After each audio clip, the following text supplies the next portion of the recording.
I remember the day Jim Cochran walked into my office and said, Alex, we have to obsessively eat our own dog food. I had no clue what he was talking about. I'm Alex Sharfin, and this is the Momentum Podcast, made for empire builders, game changers, trailblazers, shot takers, record breakers, world makers, and creators of all kinds. Those among us who can't turn it off and don't know why anyone would want to. We challenge complacency, destroy apathy, and we are obsessed with creating momentum so we can roll over bureaucracy and make our greatest contribution. Sure, we pay attention to their rules, but only so that we can bend them, break them, then rewrite them around our own will. We don't accept our destiny, we define it. We don't understand defeat because you only lose if you stop, and we don't know how.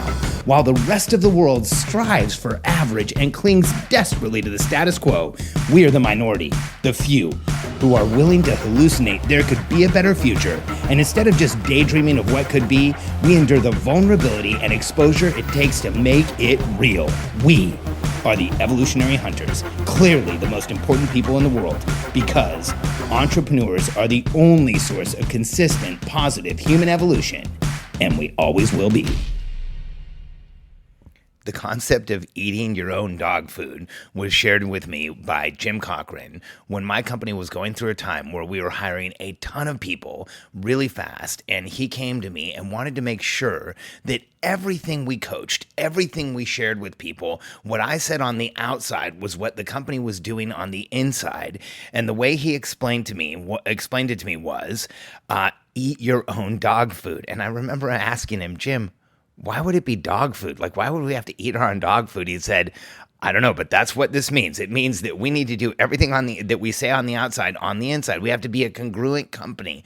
We have to use what we sell. We have to actually apply everything that we sell to other people. And I remember thinking he's absolutely right. We have to be obsessive about this.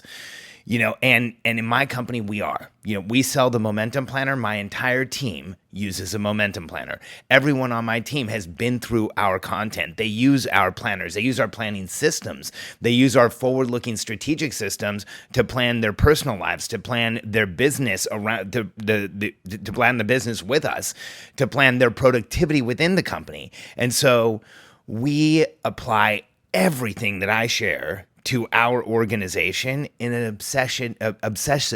obsessive fashion, because we want to make sure that we are always the example of our content. It's so challenging when you run into a business where they don't actually use their own product. I read this really interesting article this week that the American Airlines CEO has recently flown on one of their new Dreamliner planes. And for those of you who don't travel much, here's what that plane is like. It is completely new, and it looks modern, and it has much more overhead space, but the seats are ridiculous. Even first class feels really tight. I'm 6'2", so for me, normally flying first class, which is something that I've done for years, that's enough of an upgrade where I don't feel completely cramped. But on the new American Airlines plane, even first class feels small, and coach is just painful, and somehow the seats look padded, but they've done something to them that no matter how you sit, it's almost like you're just getting kidney punched the whole time. When you get up, everything hurts. And it's not just me complaining. The whole world's complaining about this product that they're putting out, this new plane, where they've made the conscious decision to just jam a whole bunch more seats, but not with any major change in how you experience the product. So it's just made it tons worse. And the complaints have come pouring in. And it's interesting. The article was about the fact that the CEO had finally flown in one of the planes and flown in coach. So that surprised me. My first thought was, you mean there wasn't a mock-up that the executive team tried to say, hey, is this a good product we're putting out there? There wasn't a first flight where the executives who run the company came down and actually got hands on the product to understand what was going on. And it just blows me away that the product's been out there. It went through research and development. It was created. It was built. It was put into production. It was put on, it was put into use. And the executive team of the company doesn't use the product. They didn't try it. They didn't do it in advance. They didn't have a statement, a way to defend the product. And when he flew in it, they got a quote from him, and I don't remember everything about the quote, but he said something about how it was a similar experience to other airlines. I'm paraphrasing. Similar experience to other airlines. It had great overhead space, and the crew was really nice. And he used the word "nice" twice, and he did not comment on the seats or how uncomfortable it was or how it felt, and that just shows you that company, well, first, airlines, it's a terrible comparison because airlines are all so bad. It's like a race to the bottom with airlines. It's not going to affect American Airlines that we found out that he didn't use his product. That's just how all airlines are. It's weird. But if you think about that, doesn't it make sense now when you get into a product and it's terrible that if the CEO never tried it, once, I think in the case of American Airlines, I think they're making the conscious decision to be as bad as they can get away with, because that's what I mean by airlines. The airlines are really as bad as they can get away with. And to their credit, American Airlines, I've flown them for years, and they do have some of the nicest flight attendants, and they're better than most airlines when it comes to the flight attendants. That I used to be American Platinum Preferred, but the new plane is painful, and it's just brutal. And so they're not eating their own dog food. And so here's something for you to think about. If you're a coach, a consultant, a thought leader, a speaker of any kind, are you sharing anything with anyone that you're not actually doing? Because if you are, then I challenge you, why? I lost respect for a major speaker immediately one time. We actually spoke together up at an event for EO at MIT. And he was the opening speaker, and I spoke after him. And he got up in front of the room and he said, "I'm going to show you how to build a 1-year strategic plan." And I was instantly interested because I focus a lot on strategic planning. It's something that I've done as a consultant since I was 21. I used to be involved in all different levels of strategic planning. And he said, "I'm going to show you a way to build a 1-year strategic plan." And then kind of almost out of the side of his mouth, he said, "Now, this isn't the way that I run my company. I run my company differently, but I'm going to show you how to run your company." And immediately I thought, I don't really want to hear this, because if he doesn't use it, then it's not battle tested. He may be using it with other clients. He may see tons of people trying to use it. The only way you really know if something's working is if you're putting it in place and doing it yourself. And I think there's far too many coaches and consultants that are out there that aren't actually doing what they say they should do, or what they tell other people they should do.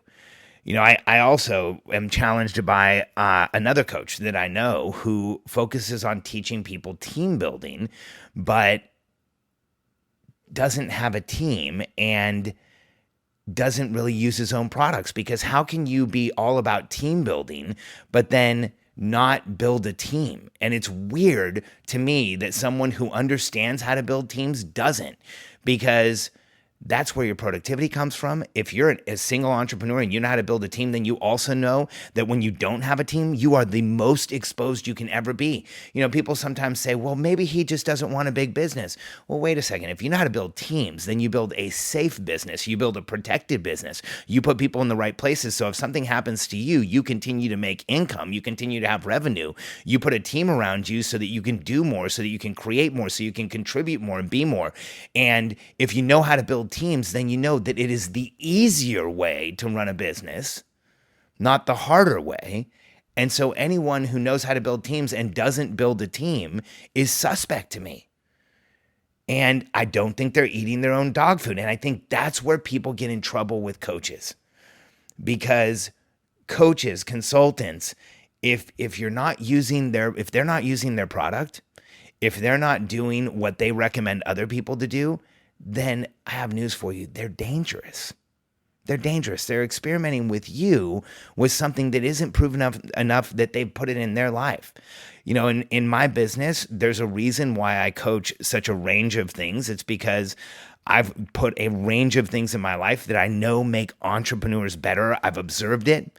I've used it myself. I've shared it with beta testers. I've had them give me feedback. We've used the feedback to make it an even more improved product or model or effect. And that's why we have a dramatic effect with our clients. Because the products that we share are real. Our entire team uses them. There's a congruency to them, and there's a that every person who uses them feels, because we're using them as a team on a daily basis. So my question to anyone who is putting a product out into the market, especially if you're involved in the brand, is if you don't use your product, why should I? And so I think every entrepreneur needs to follow Jim Cochran's advice and eat their own dog food. So if you have a product in the market, even if it's a product that you're selling, a retail product, you should be using your product. You should be the example of product use. You should be the person that's never seen without your product. You should be the person who's doing exactly what you talk about that other people should do. And when you do all of those things, here's this thing that happens. You energetically align to your avatar, and you start attracting those people to you, and it's almost magnetic. I can tell you that's exactly how it's happened for me. Is we use all of our own stuff. I use it. My wife uses it. Our kids are now starting to use it so that we understand what it's like for kids to use our planning systems. Our team uses it as a team. Our team uses it individually in their lives. Again, that's how we know that it's going to have a dramatic effect on you. So if you're a coach, a consultant, an expert, and you aren't using your stuff, I've got news for you. They know. Eventually they feel it. Eventually that's why they pull away. Eventually that's why you lose the people that you really wanted to keep. And that's why you're having trouble getting the effect you want. Start coaching in a way, working in a way where you can coach exactly what you know because you use it yourself, and you will see everything that you're doing shift. You will see people who you want to work with show up for you more than you thought they would. You will have the right people in the right place so that you can do exactly what you're meant to do, to help them, to coach them, to move them forward. But if you're in a place where you're coaching something you're not applying, you're a liability and a challenge for anybody who's working with you.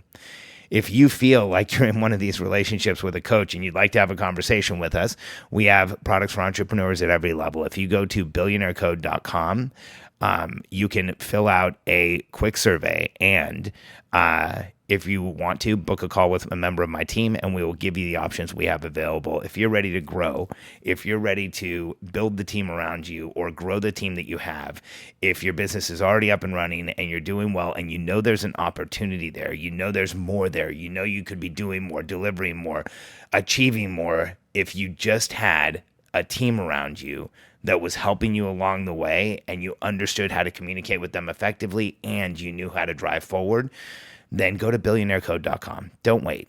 Let us help you. At least sign up for a momentum session, a quick call with a member of my team. They'll answer questions for you, and you'll understand how we can help you move forward. billionairecode.com.